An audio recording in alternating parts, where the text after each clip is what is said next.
Welcome back, ladies, gentlemen, and NBs, and thank you for tuning back into St. Andrew TV, a cure for your Monday blues.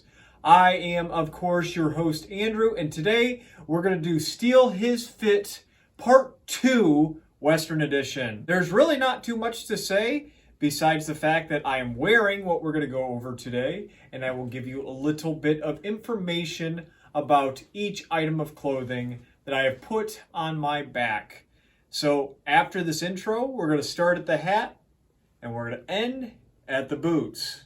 No one on the corner has swagger like us. Hit me on my burner prepaid wireless. We pack and deliver like UPS trucks. Already gone to hell, just pumping that gas. All I wanna do is and sing and take your money. All I wanna do is and sing and take your money.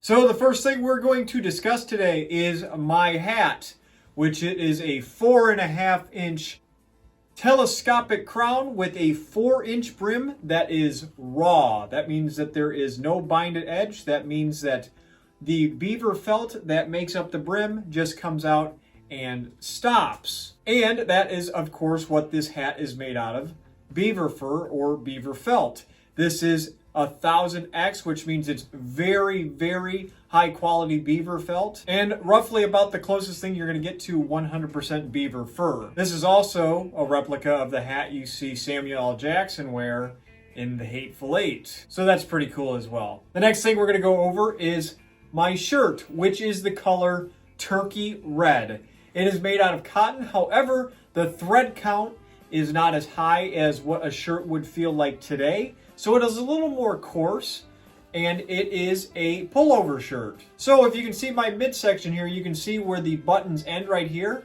and then there are no buttons that connect to the bottom of the shirt. These were very common during the Victorian era, and even more common than the complete French button-up shirts. High society would have these shirts custom made to their body type, but the shirt that I'm wearing would be more or less found at a men's clothing store because it is not custom fitted to me. It's just run-of-the-mill, here's your size, put it on your back. Let's move on to vest. This is my double-breasted, V-cut, black brushed cotton vest. As you can see, it has a nice lapel on it, and it is also, if you can see that material right there, cotton lined. It comes with 4 pockets, as you can see here, that actually one of them's carrying a pocket watch. Vests were extremely common during this time because even for the working class, not wearing a vest was considered unpresentable. So even the laboring class would put on a vest during their day's work. More extravagant and flamboyant colors were available during this time, but most people usually stuck with the traditional black, gray, or white. And of course, talking about the vest or waistcoat, it has the cinch in the back to ensure a snug fit. The next thing we're going to talk about is my neck piece, which is a satin ribbon bow tie. The only thing I really have to say about this neck piece is during that time, neck pieces varied in length, and that the period correct neck pieces for the Victorian era were much shorter than the neck pieces that we would have today. Also, this is a picture of Wild Bill sporting this kind of neck piece. Next thing we're going to look at is my coat, which is called a frock coat. It was designed in the early 1800s, and it was originally designed for an informal overcoat or greatcoat. But from there, it grew into a more formal piece. The long material coming off the rear of this coat is called the skirt, and it splits right below my waistline and flares out at the knees, as you can see. And I'll even turn around for you. While I was back there, you probably noticed the 2 buttons back there that were covered in material. Those are strictly for decoration. They actually don't have any fundamental value to the coat itself besides looking really nice. My frock coat is actually made out of brushed cotton, but you are more likely to find a period correct frock coat made out of wool. Obviously, this is single-breasted and buttons up the front. And before we move on, I'd like to mention that this has shoulder padding.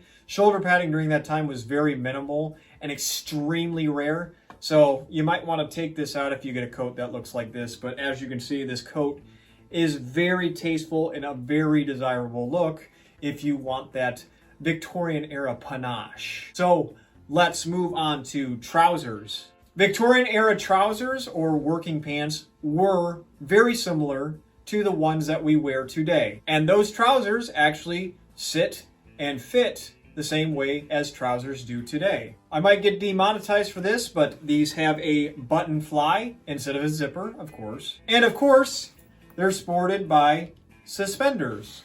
Elastic suspenders. They are the same ones as we did in the previous episode, except these are black and they match the outfit better. The Victorian era is also when the pants became a little looser and less form-fitting. The trousers were intended for the working class individuals. A fun fact for you, during the 1880s, women started to wear trousers for more leisurely activities, even though it wasn't widely accepted for women to wear trousers or pants until the 1970s. This is kind of where they started to do so. And another little fun fact is Edward VII, which was the eldest son of Queen Victoria, actually set the trend of actually cuffing the bottom of your pants, which became more popular during the 1890s. So the final thing we're going to go over, obviously, is the boot. And since I didn't give you a great look of my boots last time, I'm actually going to take one off and run through it with you and give you a better representation of what I'm talking about. This is a traditional boot with a 16-inch stem and a rounded toe. And it has a pretty nice heel on it. I do believe it is 1.5 inches, so it makes me look incredibly tall. And this would be a run-of-the-mill boot for that time period. The tall stem protected you from the elements, whether that be low-hanging thorn bushes or snakes. And obviously I have a more distinguished look to this with some very fine, high-quality leather. And obviously you have your boot straps, so when you pull them on, you can pull them up. And if you guys were wondering, I know you guys are probably curious, I wear a size 11.